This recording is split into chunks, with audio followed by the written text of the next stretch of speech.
Eu sou o Matthias Bronk, eu fui intérprete e tradutor de Bert Hellinger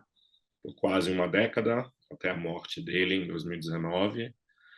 e comecei a traduzir para ele do alemão para o português, para pessoas que vinham à Alemanha, e depois eu também comecei a trabalhar no Brasil, e posteriormente também fazia as traduções para ele para o inglês, e também trabalhando com espanhol, e fui um assistente ao longo da vida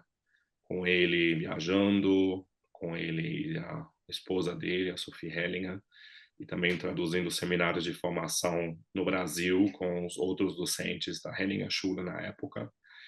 E minhas viagens com ele me levaram até Japão, China, Rússia, vários lugares no mundo. Então foram 4 continentes, mais de 15 países e mais de 2.000 horas acompanhando ele nos seminários e nos cursos, fora do tempo que nós ficamos juntos na casa dele, em várias viagens, tanto na Alemanha como no Brasil, e foi uma convivência bastante intensa até o final da vida. E tu poderia falar um pouquinho desses caminhos que antecedem a descoberta da constelação? Bert Hellinger sempre dizia que a constelação familiar encontrou ele. Então, não foi uma descoberta no sentido de que foi algo que ele procurasse, mas algo que lhe foi dado como uma descoberta, como algo que ele descobriu ao se deparar com um fenômeno que foi num lugar onde, num simpósio, num congresso de psicologia, nos anos 80, havia uma psiquiatra que trabalhava com jovens e crianças, Thea Schönfelder, e aconteceu com ele uma coisa que foi inexplicável, que ele se colocou ali no papel de um pai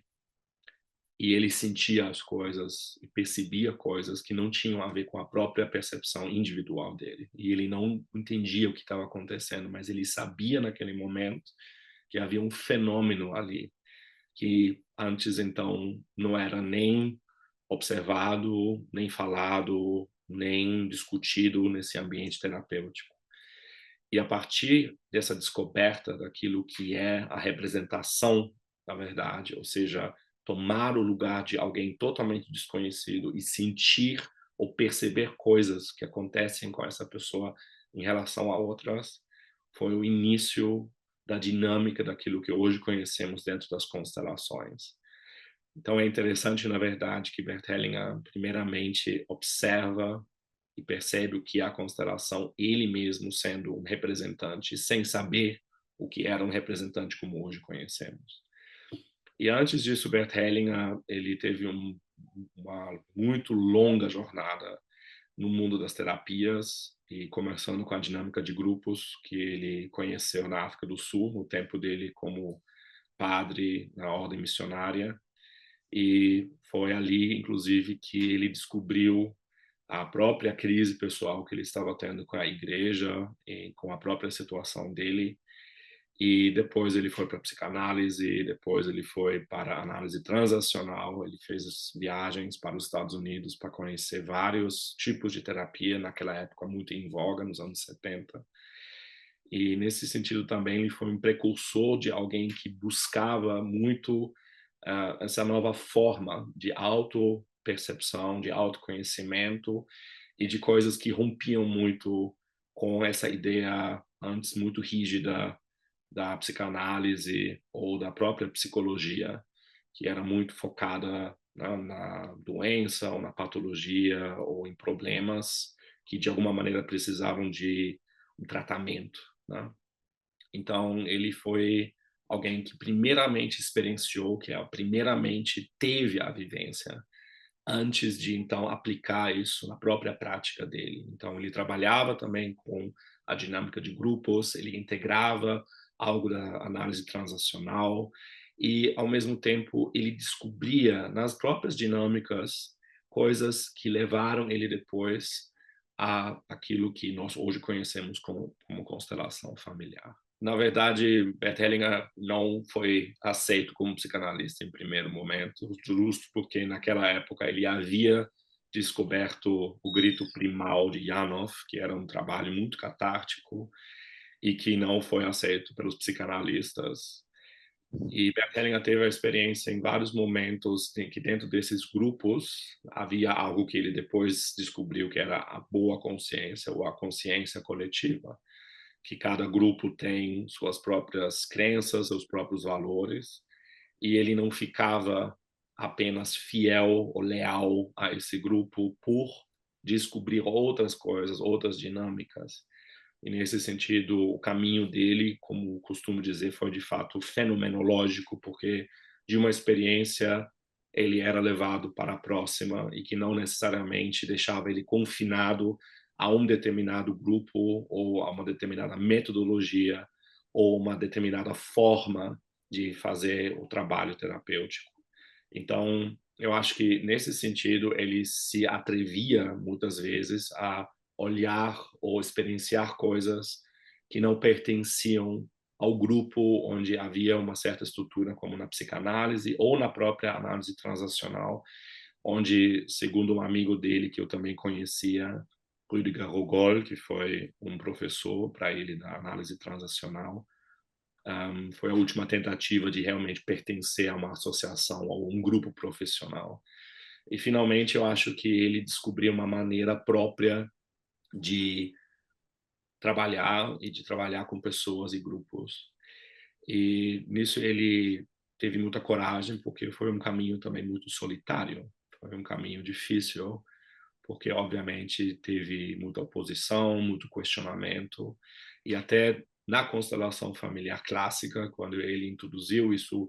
ao mundo terapêutico e os psicólogos, os psicoterapeutas, os psiquiatras se interessaram muito por isso, quando ele sai desse público e ele oferece as dinâmicas sistêmicas a outras pessoas, o próprio público questionava essa postura dele. Então, segundo minha observação, Bert Hellinger sempre foi ampliando suas percepções, ele foi ampliando também as experiências e os públicos, ou seja, ele nunca se deixou ser muito restringido a um tipo de trabalho, a um tipo de público, porque de fato esse trabalho fenomenológico levava ele a novas compreensões, e com essas compreensões ele via que não fazia sentido mais se reter ou se conter nesse aspecto de seguir uma metodologia ou uma técnica, e portanto que constelação familiar segue sendo esse caminho fenomenológico e não uma técnica fechada ou uma metodologia fechada. Bert Hellinger ficou mais ou menos 30 anos, 35 anos na igreja. Tá? E claro que ele foi profundamente afetado por essa experiência. Tá?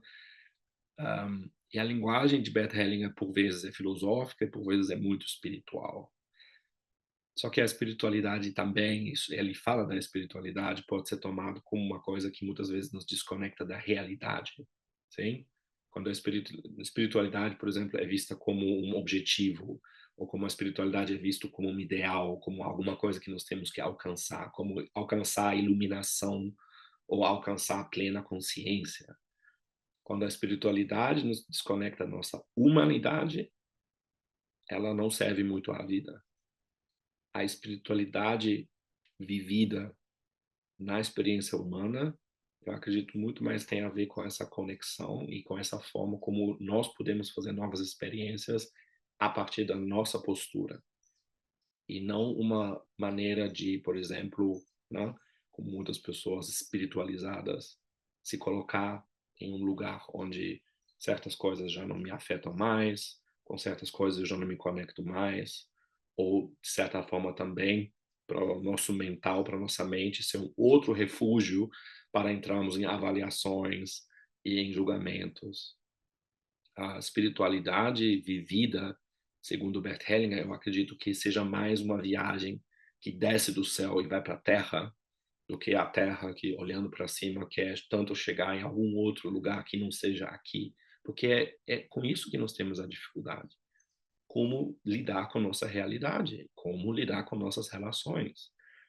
Então, a abordagem espiritual no sentido de nós, de alguma maneira, criamos uma distância entre nós e as outras pessoas, em deixar que as coisas nos afetem menos, é uma maneira também de querer se desviar da relação, ou se desviar da realidade, ou criando novas imagens, né, que também nos tiram da relação. E eu acredito que o aspecto espiritual que Bert Hellinger encontrou teve muito a ver com a vida dele, tem pouco a ver com a minha vida, por exemplo, minha própria vida, mas eu posso falar de experiências profundamente espirituais ao lado de Bert Hellinger. Mas foram espirituais porque o momento e o fenômeno acontecia de tal forma. As descobertas, as conexões, a maneira como me sentia tocado. Mas isso são momentos, sim? São momentos, mas eu continuo casado, eu continuo tendo 2 filhas, eu continuo pagando as minhas contas e vivendo aqui, e vivendo com pessoas. E eu acredito que se precisa de um bom senso da realidade e do dia a dia e das coisas humanas para não se desconectar indo para uma ideia de que a constelação familiar seja algo muito espiritual ou algo que veio para pregar ou para ensinar sobre espiritualidade.